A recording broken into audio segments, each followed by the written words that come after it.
This community update was brought to you by U Radio.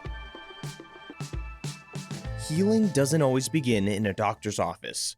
Sometimes it starts with a song, and music is becoming that powerful tool for mental wellness. Music is a way to regulate overwhelming emotions, process trauma, and feel less alone. While clinical supports remain essential, many mental health advocates say creativity and connection are equally important parts of healing. At the Mood Disorders Association of Manitoba, MDAM, Executive Director Rita Chahal has seen the impact firsthand with their MAD Camp. And for us at Mood Disorders, we have a special program called MAD Camp. Now, MAD Camp stands for Music, Art, Dance, Drama. And music is a big part of that program. In the summertime, we have youth between the ages of 12 and 17 who come to our camp. It's a day camp right here in this building. And they look at creative ways in which they can manage their wellness journey. Through programs like MAD Camp, youth explore mental health through music, art, dance, and drama. By the end of the program, some have written songs, others have formed bands or choreographed performances. But Chahal says the most important outcome is connection.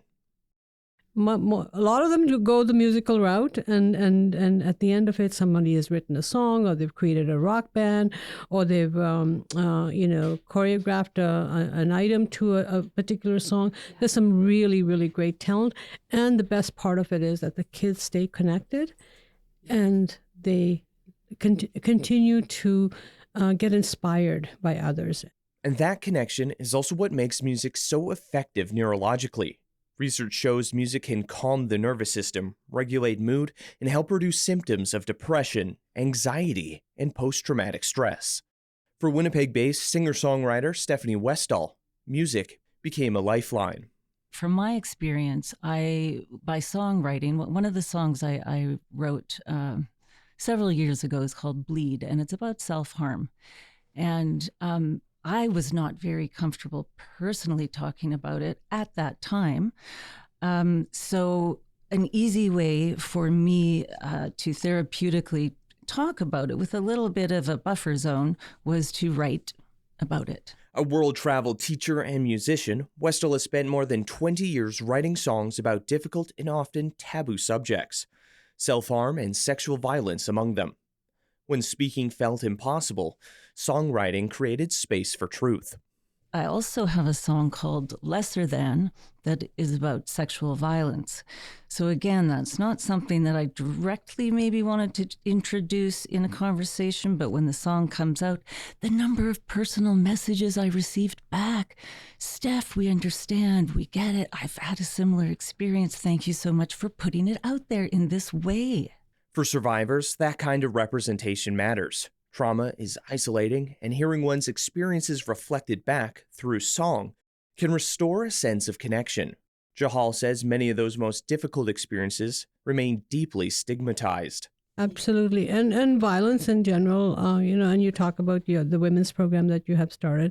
Yes. That's a huge issue in many, many communities, that we don't talk enough about it. It's still very much a taboo subject in many of the ethnocultural communities where, many of the listeners on this channel are from those communities. And don't be afraid to express yourself. Don't be afraid to ask for help. Don't be afraid to share it. Don't be afraid to report it to the authorities if that's the role that you can have to help them support someone.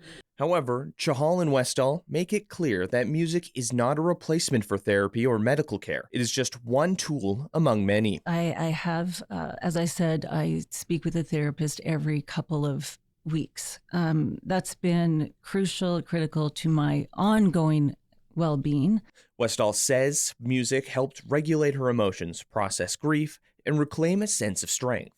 But healing isn't linear, and different tools are needed at different moments. And so I did, but each step was, are you sure I need? No, I'm fine. Oh, no, I'm fine. It's okay. I'll be fine. And then I just sort of realized I really need professional help. My friends can't help me with this. They can be there to support me and love me 100%. But I really need to have some tools to manage my emotions and what I'm going through. Music can soothe or energize. It can ground us or help us mourn. Like for me, musical tastes have changed over the years, and I embrace that. I like to listen to a lot of new stuff that puts me in a fresher mindset than some of the older music that might bring up heavy memories, things like that. I am actually working through that now. But there was a time where I just couldn't listen to grunge because my best friend died in a motorcycle accident, and I love grunge. So I've now little by little started performing it, and it's been incredibly healing. But I couldn't have done it 15 years ago. It wouldn't have worked. I would just cry. For Westdal, giving a voice to trauma was equally as much an act of self-healing as well as service. I think that music is the great connector of all people on the planet. It's just a built-in part of who we are. And sometimes that connection is where healing begins.